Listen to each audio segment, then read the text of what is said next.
అందరికీ ఇక్కడికి వచ్చిన మహిళా సోదరి మండలందరికీ నా యొక్క నమస్కారాలు తెలియజేస్తున్నాను. ఈరోజు ఉమెన్స్ డే మహిళా దినోత్సవం సందర్భంగా ఇక్కడ వచ్చిన మహిళలందరికీ నా యొక్క ప్రత్యేకమైన శుభాకాంక్షలు తెలియజేస్తున్నాను. ఈరోజు మహిళలు ప్రతి దాంట్లో ముందుకు రావడం జరుగుతున్నది. ఈరోజు మన అమ్మే కానీ చెల్లె కానీ ఇంట్లో ఆలే కానీ ఈరోజు వాళ్ళు లేకపోతే ఏ మొగాడు కూడా లేడు. అంటే ఈరోజు మనము ఓ కుటుంబమే కానీ బయట ఓ కుటుంబం నిలబడాలన్న స్త్రీ శక్తి లేనిది ఏది కాదు.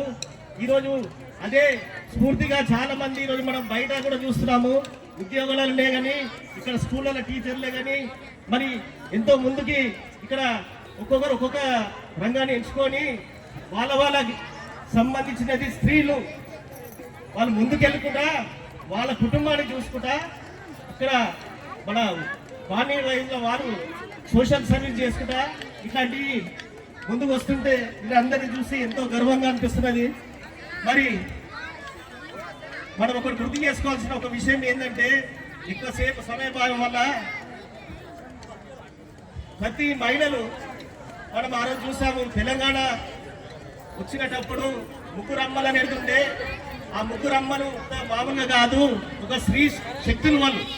ఒకరు సోనియా గాంధీ, తెలంగాణ ఇచ్చిన తల్లి సోనియా గాంధీ అయితే, ఇంకొకటి స్పీకర్ మీరా కుమారి గారు, మరి అలాగే ఆ రోజు ప్రతిపక్షంలో ఉన్న సుష్మా స్వరాజ్ గారు, స్వర్గీయ సుష్మా స్వరాజ్ గారు లేకపోతే, ఈ ముగ్గురు లేకపోతే ఆనాడు తెలంగాణ వచ్చేదే కాదు. ఈరోజు తెలంగాణ సమాజం ప్రతి ఒక్కరికి ఇది తెలిసినదే.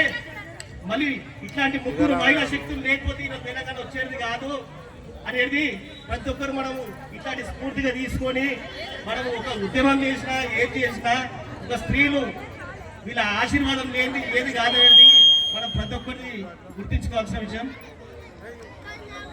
ఇక్కడ వచ్చిన మహిళా సోదరి మహిళలకు నా యొక్క సెల్యూట్. అన్నగారు థ్యాంక్ యూ. అన్నగారికి సన్మానంగా వచ్చిందిగా కూర్చున్నాం. బొమ్మల రమేష్ గౌడ్ గారికి ప్రత్యేక ధన్యవాదాలు.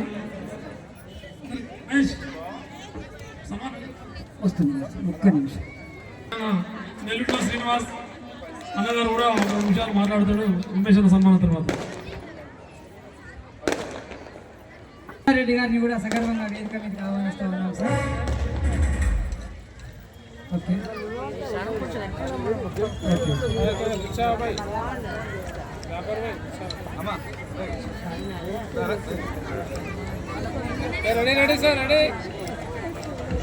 ఇప్పుడే వచ్చేసిన Nacharam division president Congress party బంధన శ్రీనివాస్ గౌడ్ గారు, అదేవిధంగా మన శ్రీకాంత్ గౌడ్, అదేవిధంగా కృష్ణారెడ్డి, మా మాజీ దోషులు విడిపోయి ఇంతవరకు ఉంటే డివిజన్లో భాగంగా ప్రశాంత్ గారికి ప్రత్యేక ధన్యవాదాలు.